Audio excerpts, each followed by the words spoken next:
Joko Widodo mengunggah potret bersama Presiden terpilih Prabowo Subianto. Potret kebersamaan itu diunggah di Instagram Jokowi pada Selasa 8 Oktober malam. Terlihat Jokowi dan Prabowo berbicara empat mata. Dalam keterangannya, Jokowi mengaku sedang makan malam dan diskusi santai bersama Prabowo. Bahkan Jokowi mengaku tidak terasa diskusi santai itu lebih dari 2 jam.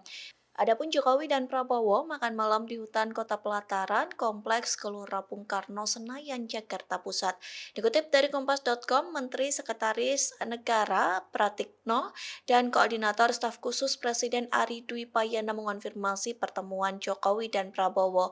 Ia mengatakan kedua tokoh bangsa itu diperlukan untuk memastikan proses transisi pemerintahan berjalan dengan lancar. Pihaknya juga mengatakan Jokowi dan Prabowo membahas program-program keberlanjutan. Ari Dwi Payana menyebut kepala negara memang selalu menjalin komunikasi erat dengan Prabowo di setiap kesempatan.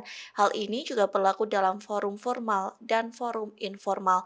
Pernyataan senada juga disampaikan Menteri Sekretaris Negara Pratikno yang mengatakan makan malam tersebut diadakan secara pribadi. Keduanya pun membahas masalah kebersamaan dan keberlanjutan. Sayangnya Pratikno tak menjelaskan lebih jauh mengenai pembahasan Jokowi dan Prabowo jelang pelantikan presiden baru. Download Tribun X sekarang, menghadirkan lokal menjadi Indonesia.